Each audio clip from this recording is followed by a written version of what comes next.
the first time that I said yes to my commitment to the Declaration of Faith. But I speak against this amendment because my allegiance and our allegiance should be to Jesus Christ. I am committed to this movement. I am committed to our Declaration of Faith, our practical commitments, and our teaching. But our words are powerful, and my allegiance is to Jesus. All right. I have a speaker at mic 5. I will be offering another amendment. All right. Let's deal with the current amendment we're at, please. I see no more calls for a microphone. Are you ready to vote then on the current amendment before us? All right. You have it there before you. All in favor of the amendment as you see it, let it be known by saying aye. Aye. Opposed, no. Chair is in doubt. All in favor of the amendment as you see it, please stand. If you're in favor of the amendment, please stand.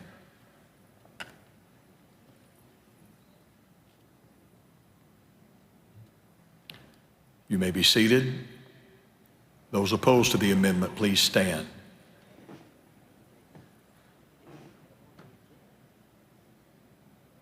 I believe the amendment passes. We will continue on. Make it part of our main motion now.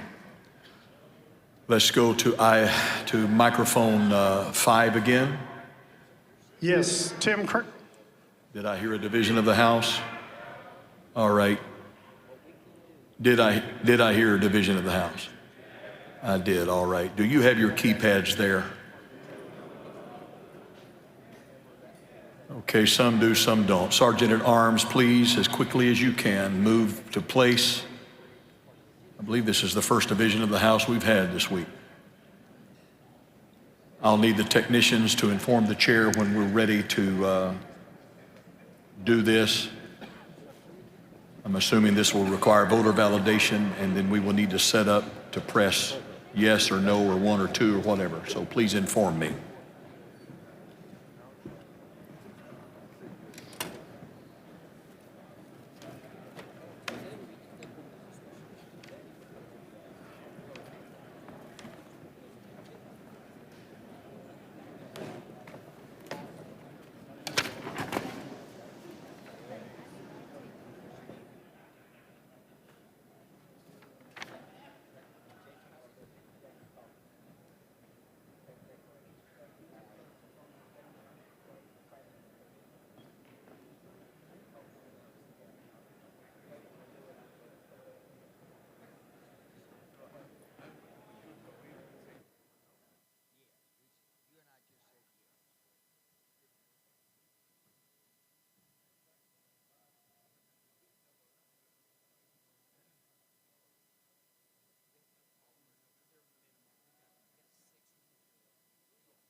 If Sergeant at Arms could inform the chair, please, as soon as we know that the devices have been distributed.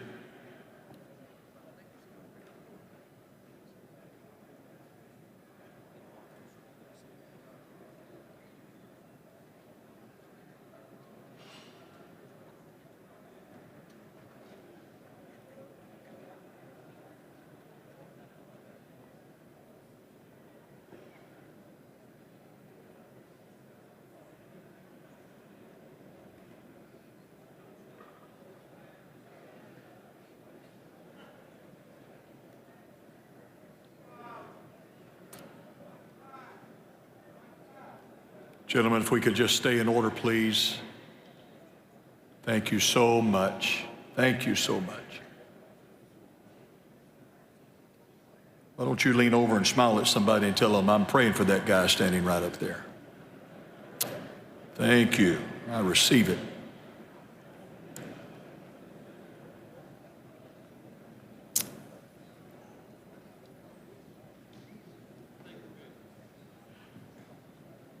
Think we're good, Brother White? Thank you.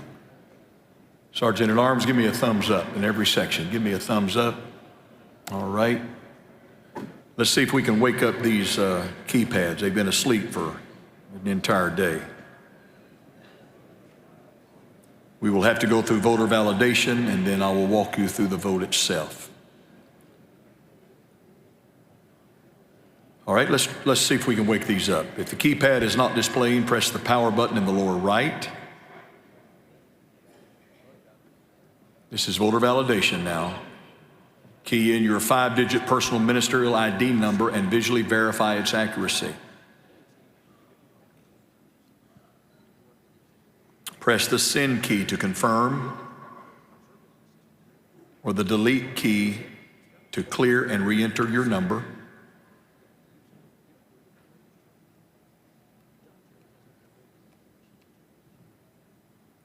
Keypad should be displaying the word sending and then received. Is everybody finished? Just to remind you, we're taking a division of the House vote on the amendment. Let's do two things. Let's put the amendment back up on the screen, please. That's the amendment.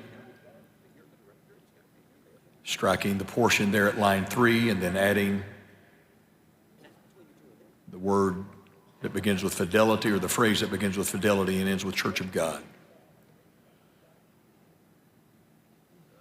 All right, here are the instructions for the vote. If you are in favor of this amendment, we will press 1 for yes, 2 for no, and I think that's all you have to do.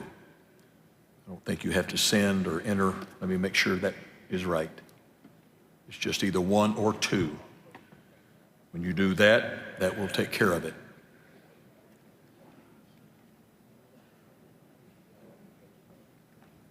Is everyone finished?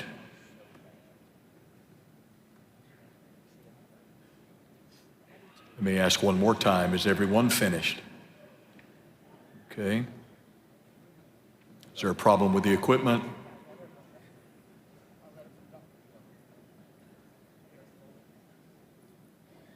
Let me ask again. Is everyone finished?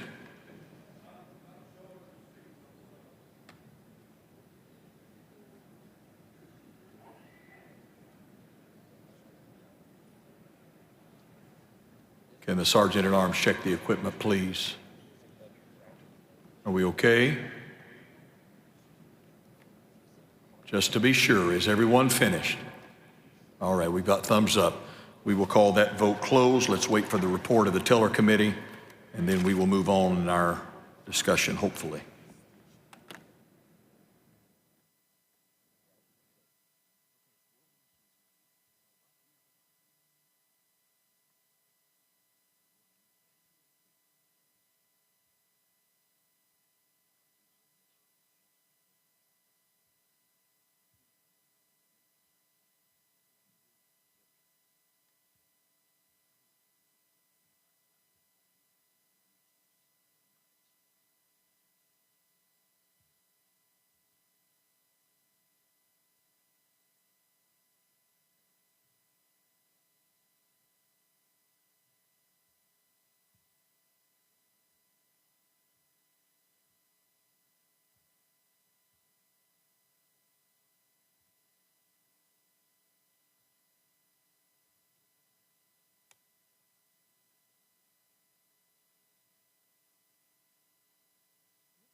Gentlemen, we do have a report. There were 1,235 valid votes needed to pass, 618. Yes, 776. No, 459. So it does pass, and it becomes part of our document now. We move on with our debate and discussion. Let's go to light number 5, please. Tim Cranfield, San Antonio, Texas. Could I ask to have the motion put up as it stands? Can we put the motion back on the screen, please, to assist the member? right. Thank you. Can I make two addition? I'm going to make, okay, let me do it this way. Strike lines 4 and 5 and replace it with, this affirmation shall be submitted monthly with the ministerial report. If I can get a second. Come on, give me a second. I'm Somebody. sorry, brother. This, in essence, has been dealt with one time and cannot be dealt with twice. So thank you very much. We must move. Line 5 has been dealt with? That's what my staff has reminded me of, that we've already moved on. Can you help me understand when line 5, as far as biannually with the September ministerial report, Let me just lean on my parliamentarians to instruct the chair, if they will, or to advise the chair where we are, please. Okay, thank you. Let me make sure what you're asking. You're asking to strike line 4 and 5 and to replace it with something else? Correct.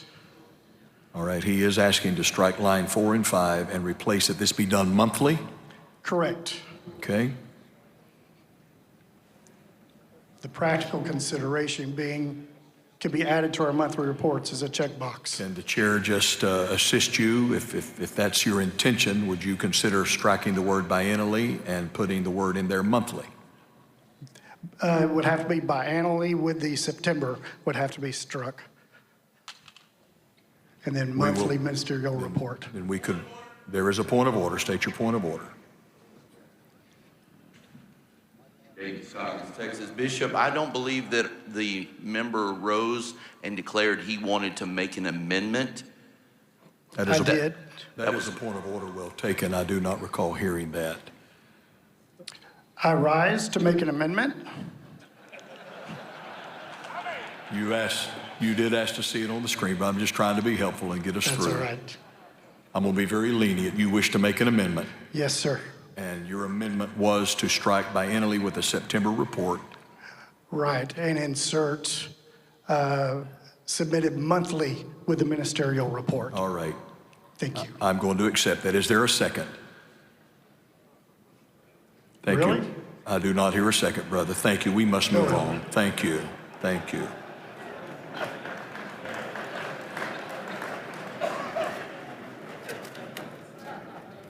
Courage is a quality I always admire.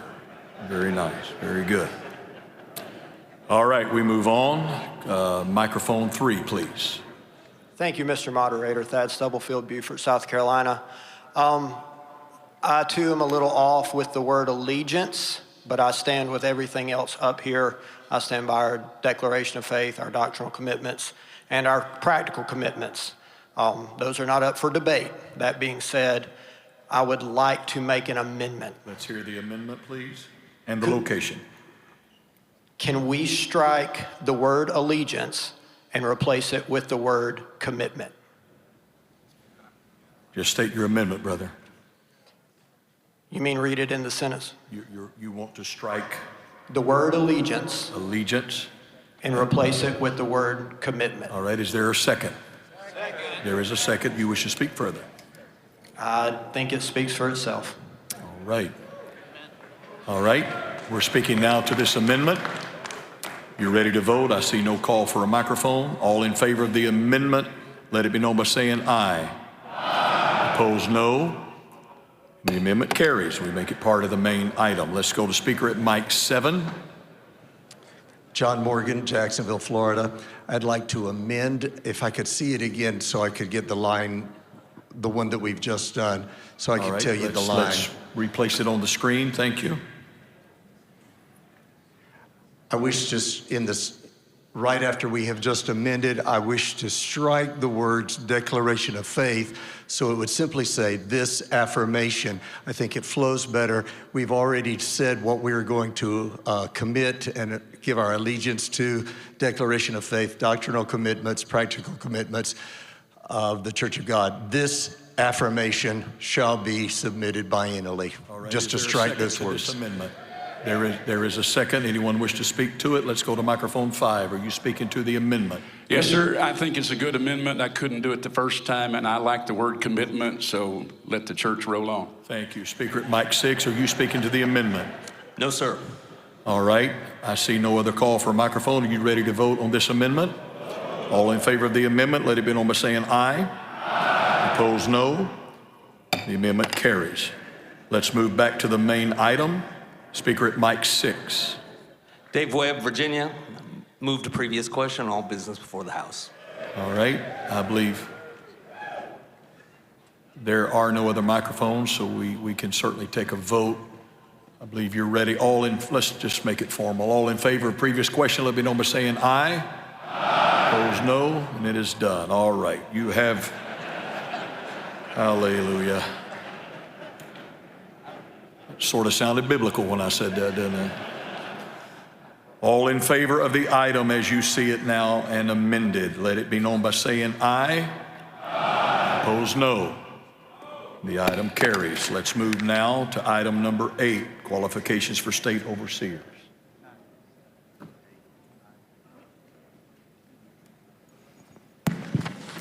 My apologies, General Overseer. You owe me no apology. Mr. Moderator.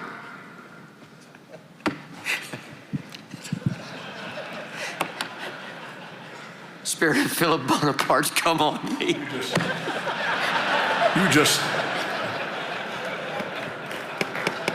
You can feel free to do whatsoever you desire.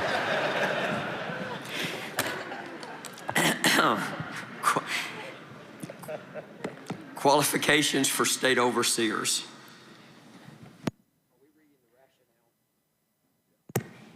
Rationale. It is critical to the Church of God that we affirm the calling of young ministers who feel a desire to move into administrative ministry. Often an entry-level youth and discipleship director position requires that a minister serve as a pastor of a local congregation while also fulfilling the role of a youth and discipleship director for a 4-year tenure. By changing the qualification from 5 years to 4 years, it becomes more congruent with our own system. This change will allow one to gain valuable pastoral experience and also provide an opportunity for the minister to advance into the role of state overseer. We recommend that we amend page 131, S32, State Overseers, Item 2, Qualifications 6, by striking 5 and inserting 4 so as to read, the State Overseer shall have served as a senior/lead pastor for a local church congregation for a minimum of 4 years or after having been elected to an international officer position in the Church of God. Anyone under appointment as an administrative bishop or as a youth director as of the 2018 General Assembly shall be exempt from this requirement. All right, the item is before you. Let me just mention that the only amendable item here is the number. Let's go to speaker at mic 4. Hello, I'm Aaron Powers, Western North Carolina. I would like to make an amendment and change the number from 4 to 8. Is there a second? There is a second. You wish to speak? Yes, sir, I do. Please continue. I'm 42 years old and have 25 years of current ministerial experience. Only a little more than a decade of that being in pastoral experience. But I want to mention this. The Bible says in 1 Timothy chapter 3, this is a true saying, if any man desire the office of a bishop, he desireth a good work.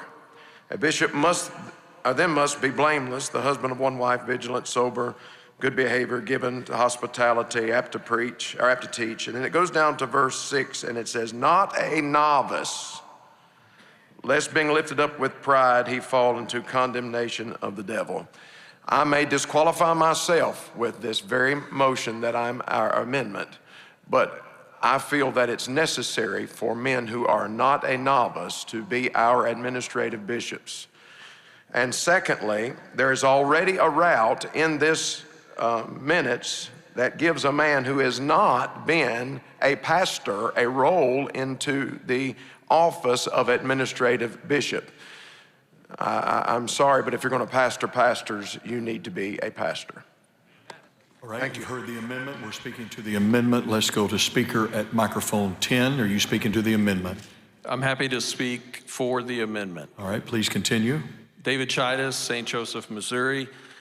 I believe that throughout the minutes there is evidence, much evidence, that the role of the overseer is as much a pastoral one as an administrative function. We see that the biblical passages which serve as the basis of the overseer's position are the same as the biblical passages upon which we base our understanding of pastors. We see in the minutes that the overseer is to be the pastor of the pastors in his state, region, or territory. It is even explicit in the minutes that he has a responsibility to the ministry and the laity, and that he serves by extension as a shepherd of the members of the Church of God congregations in his state, region, or territory. As a pastor, I treasure those experiences in which I've been able to go to an overseer in my time of need and receive and be received with a pastor's heart and the wisdom of pastoral experience that my overseer was able to draw upon. While it is true that there will always be those exceptional individuals that we would long to move through the leadership pipeline sooner rather than later, I would simply ask this body to consider whether, on the whole, it is better that our overseers have more pastoral experience rather than less. Thank you. Thank you, Mr. Member. We have a speaker at mic 1 speaking to the amendment. Thank you, Mr. Moderator. David Smith, Mobile, Alabama. I take credit for submitting this shortest motion in our entire agenda today. So I wanted to give my thought for submitting this. I hear what the brothers are saying. We currently have in our minutes a requirement of 5 years of pastoral ministry. As a pastor for 30 years, I support that there needs to be pastoral experience for someone who's moving into an administrative bishop role. However, there were a series of real scenarios that brought this to my thought, my attention. The fact that a youth pastor may move into a youth director role who has no pastoral experience. They may be a young minister, go to a mission state where they will simultaneously pastor a church for 4 years and serve as a state youth director. They may be, consider the scenario that they serve as a youth director for 30 years and they feel led to move out of that particular ministry and they want to be a pastor. A church is having to consider someone who has never pastored a church as their pastor, who may be in their 50s, they may be in their 60s, and they've never pastored a church. And this 1 year difference between 5 years and 4 years prohibits them from being able to advance as administrative bishop. Really, it was just a housekeeping motion, the difference in 1 year between 5 years and 4 years. I understand what the brothers are saying. To increase, and if that's the decision of this body, that's fine. But my thought for submitting the motion is that we are penalizing that young minister who will become an experienced minister based on 1 year. They may have 4 years of pastoral experience, serve for many decades in a youth director role, and be penalized as it stands because they're 1 year short of the requirement that we currently have. So that's just the background of the reason I submitted the motion. Thank you, Mr. Moderator. Thank you, Mr. Member. There's a speaker at mic 5. Are you speaking for or against the amendment? Against the amendment. Please continue. Matt Armstrong, North Georgia. The problem that we see is in the rationale where it says we want to advance young ministers, but if we do this, we push guys older. And I understand we need experience and we don't want them to be novices, but how many years did we have guys who were ordained or overseers, administrative bishops that had no pastoral experience? We are putting something in here that says you got to pastor for 4 years, which if you pastor for a year, you get more experience than some of the guys that were administrative bishops.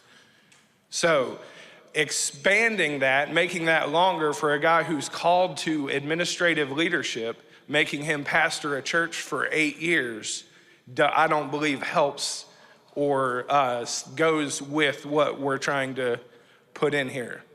Thank you. Thank you. I see no other calls for a microphone. I'm assuming you're ready to vote on this amendment. All in favor of the amendment, striking 4, moving it to 8, let it be known by saying aye. Aye. Opposed, no. No. The amendment fails. We're back to the main motion. What did I hear?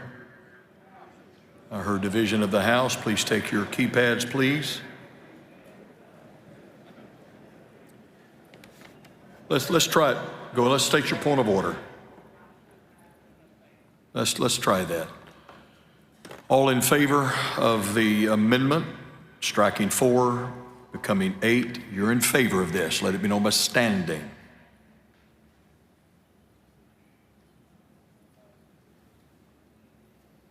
You may be seated. If you're opposed, please stand.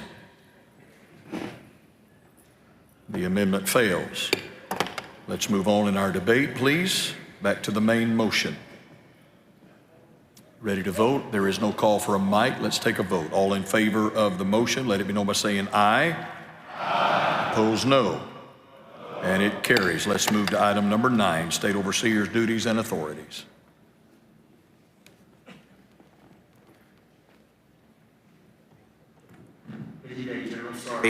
State Overseer's Duties and Authorities rationale. The recommendation is offered to bring the minutes into conformity with current nomenclature and to eliminate the need for further modifications should new terms, names, ministries, etc. be developed. We recommend that we amend page 133, S32, State Overseers 7, Duties and Authorities by striking paragraph 11 and inserting the following: appoint or remove any officer in a local church when necessary, so as to read 11, appoint or remove any officer in a local church when necessary. All right, I am seeing that there is no call for a microphone. Are you ready to vote? All in favor, let it be known by saying aye. Aye. Opposed, no. And it is carried. Let's move to item number 10, qualifications of ordained bishops, active ministry. Number 10, qualifications of an ordained bishop's active ministry. Rationale: the purpose of this amendment is to define the phrase active ministry as it relates to the qualification of those seeking to become ordained bishops.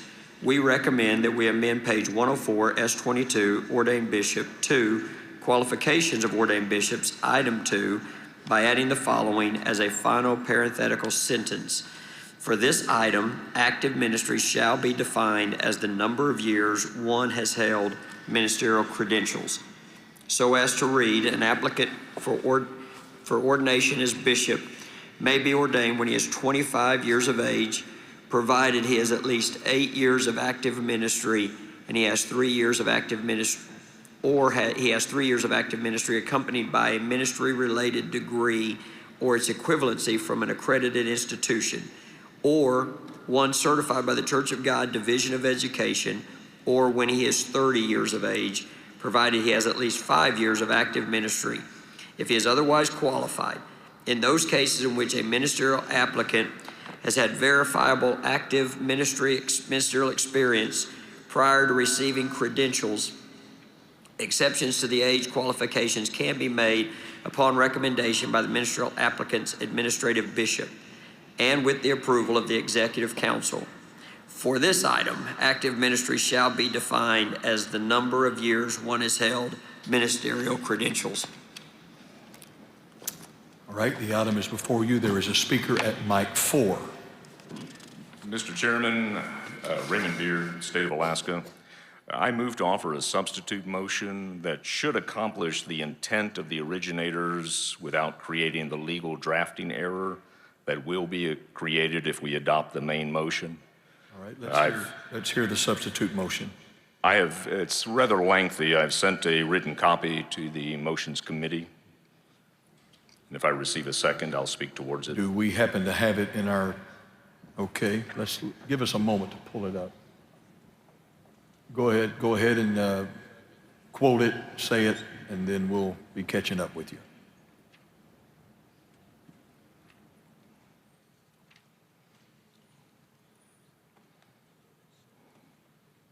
We're on item 10. This would strike what was added. I would have to refer to portions without lines. It is what is put in our minutes book as the qualification for ordained bishops.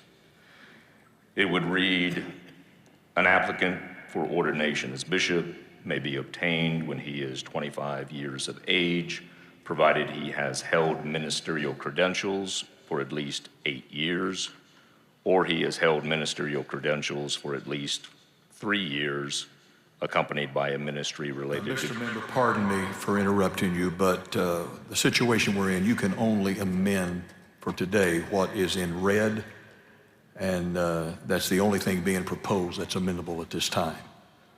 Well, Mr. Chairman, adopting this would create a legal drafting error, so I've offered a substitute motion that should accomplish what the originators intended, but do so in a correct manner.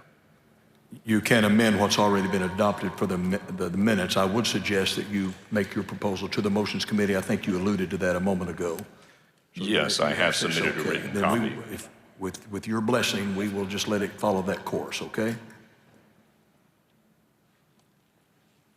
We're not able to enact that in this place. Okay, then. Thank you so much. Right. Let's move ahead. Speaker at mic 2. Mr. Chairman, Rick Steigel, Woodbridge, Virginia. I'd like to offer the following amendment by inserting on line 2 the words Church of God, immediately following the word held, to read number of years one has held Church of God ministerial credentials. All right, is there a second? Second. There is a second. You wish to speak further? If I may, I think Sure. it's important that we distinguish this because we have had individuals who come from other organizations and they say, well, I have had credentials for whatever number of years that meets these qualifications, but we need them to have Church of God ministerial credentials to demonstrate their knowledge and fidelity to our doctrine. Thank you. All right, we're speaking to the amendment now, and the amendment is to add the words Church of God prior to ministerial credentials. Speaker at mic 6, are you speaking to the amendment? No, I'm speaking to the motion as a whole. Thank you. Speaker at mic 9, are you speaking to the amendment? No, sir. Speaker at mic 4, are you speaking to the amendment? No. All right. No one else is calling for a mic, then let's vote on the amendment. The amendment is to add Church of God. All right, all in favor, let it be known by saying aye. Aye. Opposed, no. No. Let's try that again. All in favor, please stand. We're adding the name Church of God. You may be seated. All opposed, please stand. I believe the amendment carries. Let's move on. All right, we're back to speaker at mic 6. Thank you, Mr. Moderator. My name is Ken Macbeth from Upper Room Church of God, Findlay, Ohio. As I said earlier today, words matter. In this motion as it reads, we're having to define active ministry. I've heard it said that we have enough credentialed ministers out there that we have so many extra ones that we can't even find them if we sent the FBI out to find them. That may sound funny, but I think the intention of active ministry originally dealt with someone actively engaged in ministry of some kind using their credential. And now we're defining active ministry as just holding a credential. So my question is, why did we not just go ahead and amend the part that was in the minutes already, if you want to change it or define it, just to held credentialed ministry credentials this long? That's my reason for standing against this motion, is that we just need to be clear with our words, and we shouldn't have to define what active ministry is, because I think what we're doing is redefining what was originally intended in the minutes. Thank you, Mr. Speaker. We have a speaker at mic 9. Thank you, Mr. Moderator. My name is Aaron Richards from Baltimore Avenue Church of God in Alabama, and I would like to speak against the motion proposed today. As if this were passed in this previous General Assembly, I would not have the pleasure and the privilege this year to sit in the General Council. At the age of 25, I received my bishop's license with 8 years of experience in pulpit ministry. I was saved at the age of 8 years old at Baltimore Avenue Church of God. I was baptized in the Holy Spirit at Alabama Church of God Youth Camp at 11 years old. And at 15, I was standing on the second deck of Knoxville, Tennessee Stadium at a Winterfest when I received the call to ministry. And at 15 years old, I laid hold on what God had told me to do. And at 16, I preached my first message. I was still in high school. And when I began ministry, I didn't even have a driver's license. My parents would have to drive me to my preaching appointments. But I did whatever I had to do to make sure that I did what God called me to do. And it's an honor and a privilege to be able to sit here among such a great cloud of witnesses. And I look and I see men of God who gave me opportunity even before I had the opportunity to go through our CAMS program, which I did at the end of my completion of high school in 2016. But I thank God that I was allowed to be able to participate in ministry at the age of 15 in the great Church of God who raised me and who taught me. And if I were have to apply that, the credentialed years, I would not be able to receive my bishop license when I did. And so I just want this body to consider that there are men and women of God that God's raising up at a young age, and men that are full of the Holy Ghost and the anointing of God. And I'm not putting myself on a pedestal, but I know several who have the calling and anointing of God, young men who maybe were not able to get this license at this time. But I believe that God wants to use them to help push and lead the Church of God with the help of all these experienced ministers into the future. Thank you. Thank you, Mr. Member. We have a speaker at mic 4, please. No, I'm sorry, speaker at mic 7. I wish to make an amendment.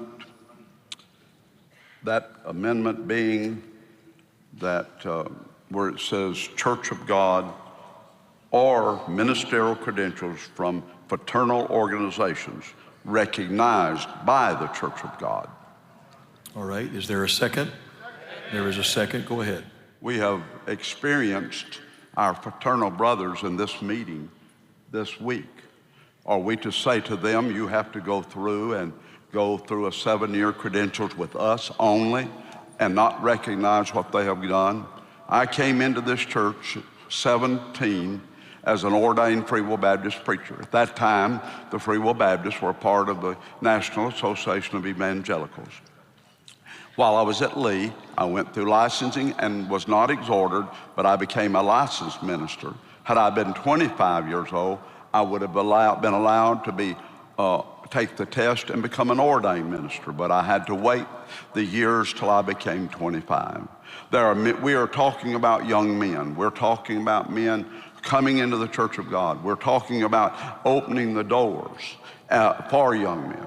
And we need to be looking at this, brethren, that if those who are in agreement with us in doctrine and are willing to come under our discipline and our fidelity, then we need to let them come in. Thank you, Mr. Marbury. Thank you, Mr. Member. Let's make sure that we've got your amendment just as you said it, please. I think we're missing something. Following Church of God that was passed in the amendment say or ministerial credentials from fraternal organizations recognized by the Church of God. All right, we're speaking now to this amendment. Let's go to speaker at mic 5. I'm sorry, I'm for the main motion. All right, speaker at mic 3. Mr. Moderator, I am speaking against the amendment as it reads. for the definition of active ministry. And I'd like to say this. I was saved at 9 years old. Mr. Member, I apologize to you deeply. I want to make sure you're speaking to the current amendment that we're on, that Brother Eubanks has made. The current amendment, Yes, sir. as I understand it, now, correct me if I'm wrong, but I was under the impression that we were speaking about the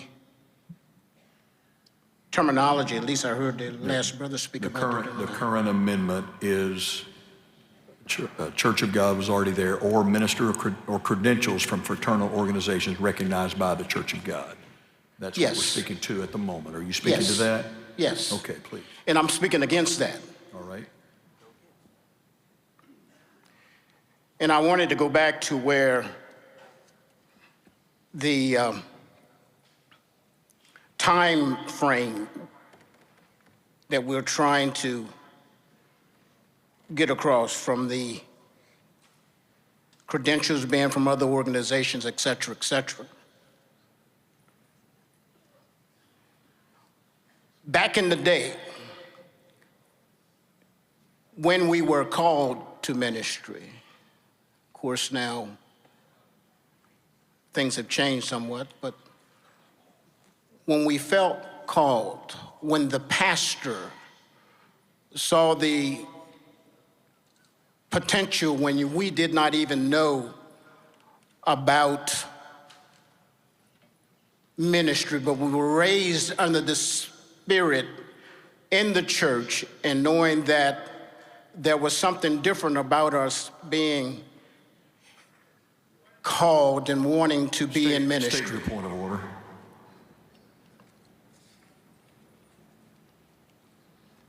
Where is the point of order? I believe it's at mic 12. Tony Morrison, Michigan. I appreciate all these speeches about how long ministry, but the item is about the definition of active ministry in this particular two line. Thank Has you. nothing to do with the item number 2 there. Thank you. Underneath. Thank you, Mr. Member. I will just urge the current speaker at mic 3 to please stay to the amendment, and the time did not count against you. Go ahead. Okay. Active ministry. Those of us who were preaching or in ministry before credentialing and never got a ministerial credential, and then when we got to the point to where we received the credential. Point of order. State your point of order. At mic 7, I believe. Mr. Moderator, the speaker is not speaking to the amendment, but the definition of active ministry. Thank you, Mr. Member. The point of order is well taken. Mr. Speaker, I'm going to ask you to please confine your remarks. Thank you. No, I'll reframe it this time. Thank you, Mr. Moderator. Thank you. Thank you. I have so much honor for you, Bishop Cannon. Thank you. We're speaking to the amendment, and the amendment is or credentials from fraternal organization recognized by the Church of God. We go to speaker at mic 5. You speaking for or against the amendment? All right. I'm speaking to the main motion. All right, thank you. Let's go to speaker at mic 6. We're speaking to the amendment. Speaker at mic 6. Speaking for the amendment. Please continue. Gordon Bloodworth, retired missionary to Africa. Thank you, brother. When we had the amalgamation agreement with the Full Gospel Churches of Southern Africa, we accepted every one of their ministers as ministers in the Church of God without 8 years or 5 years of Church of God ministry. Same thing, I think, happened when we amalgamated with groups in the Far East. And so if we do not make allowance for these kind of groups coming into the church. There's been talk for many years about a union of the Church of God and Church of God of Prophecy. If that were to take place, would all of their ministers then have to have 8 years experience in the Church of God? So I speak for this amendment as it stands because it covers that situation. Thank you. Thank you, Mr. Member. We go to speaker at mic 7. Are you speaking to the amendment? I'm speaking for the amendment from personal experience. Brian Wilson from South Florida. I've enjoyed 20 years of ministry in 3 Pentecostal denominations, the Assemblies of God, the Church of God of Prophecy, and now the Church of God. This is my 2nd General Assembly as an ordained bishop, and I would not be here today if this was not included, because I came to the Church of God as a licensed, well, as an ordained minister is the terminology in the Assemblies of God, and I was allowed to move in as an ordained minister and then test up to ordained bishop. And my love for the Church of God has grown exponentially in my 2 experiences here as a bishop, and I would not have that if I was disallowed from becoming a bishop. Thank you so much. Speaker at mic 11. I'm speaking for the amendment. Thank you. Again, from personal experience, I'm Jerry Daniel, pastor of the Garden City Church of God in Jacksonville, Florida. I grew up in the Congregational Holiness movement. Oral Lyons was my pastor my whole life. He's my uncle in the Congregational Holiness Church. God called us to a Church of God when I was about 28 years old. I was a licensed ordained minister in the Congregational Holiness Church. I'm sorry, the speaker is in process, and you would need to come to a mic to do the previous question. Thank you. Please continue at 11. If it was not for this availability, I would not be pastoring my church that I've been pastoring for 10 years now and had the availability to transfer license to license and proceed to an ordained bishop. So because of this, I'm able to minister where I am now. Thank you. Thank you. Let's go to speaker at microphone 1, please. Randy Coggins, North Georgia. I'm Mr. Chairman speaking for the amendment. And I'm speaking for the amendment because I would not be standing on the floor today if this amendment passes, or for this amendment to pass the way it needs to pass. I believe that if we vote against this amendment, we are drawing a line of a majority of young leaders to come into our denomination in order to make a difference within the denomination and have a say inside of the denomination. It was 2 years ago at the General Assembly in San Antonio, Texas, where I attended, and I was not a credentialed minister inside of the Church of God. And it was in the altar of the San Antonio General Assembly that I had a supernatural, what I call a supernatural experience. And I talked to our general overseer along with the state bishop of North Georgia, Bishop Tom Madden. And because of what was stated inside of the minutes and how it is done now, trying to put it back with this amendment for credentials from fraternal organizations, if that would not have been able to have happened, I would not have come into the Church of God and been able to do what I'm doing as a campus pastor at Seven Springs Church outside of Atlanta under Bishop Jim Boland. And so that's why I am for this amendment today. Thank you, Mr. Speaker. We have a question at mic 6. Previous question, Charles Walters from Greer, South Carolina. Previous question on the amendment. All right. The speaker stated previous question on the amendment. Is there a second? There is a second. All in favor of previous question on the amendment, let it be known by saying aye. Aye. Opposed, no. And we will now vote on the amendment. You see the amendment before you, or you should. If we can get it back, there you go.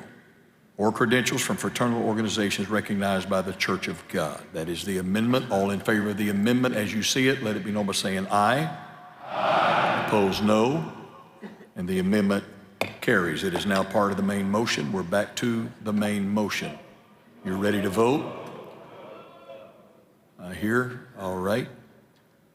All in favor of the motion as you see it?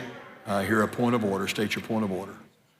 So since we go back to the original motion, shouldn't there be discussion? The previous motion, Your point of order is well taken. I apologize. Let's go to speaker at mic 5. Thank you, sir. I'm Steve Thurman. I'm from Florida. Gentlemen, I am opposed to this, and just for a very basic reason. Ordained bishops are dealing with some very critical issues in families, in setting doctrine, in setting policies in churches. We're dealing with some very critical issues, and I think it's admirable that we need to have men who are in an active ministry, who are out there doing things. Based upon this modification that they want to do, somebody just has to get a certificate that they're an exhorter or they're a licensed minister, and then they just wait out the time. I want somebody that's been on the battlefield. I want somebody who's faced challenges and difficulties. I want somebody who's come up against hard questions and had to seek counsel from other ministers who've been on the field. I don't want somebody who felt a calling in, and then they got their exhorters, they passed the test, but they really have not been active in anything in the actual firebrands of ministry. You know, we talk about this statement among warfare. We talk about the baptism of fire.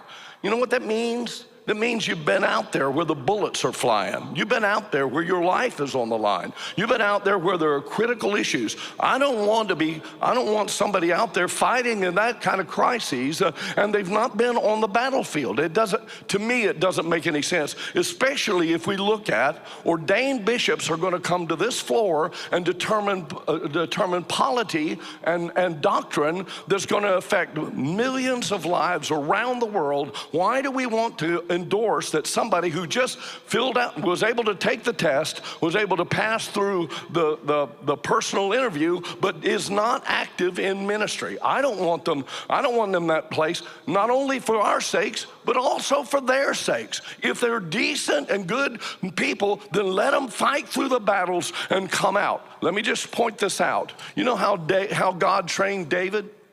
You know how God trained David?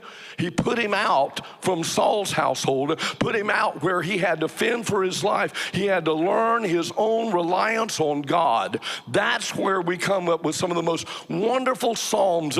I will trust in the Lord at all times. Why? Because he'd been put out there in the battlefield where he had nobody to lean on but God. And if we take him off the battlefield, we say, well, you filled out the form, you got the certificate signed, congratulations, we'll promote you to ordained bishop. It scares me for me, and it scares me for them. Thank you.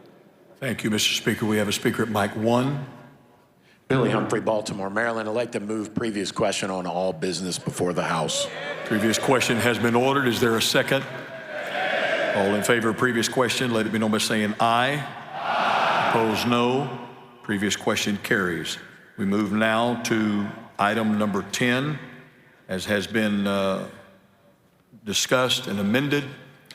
All in favor of item 10, let it be known by saying aye. Aye. Opposed, no.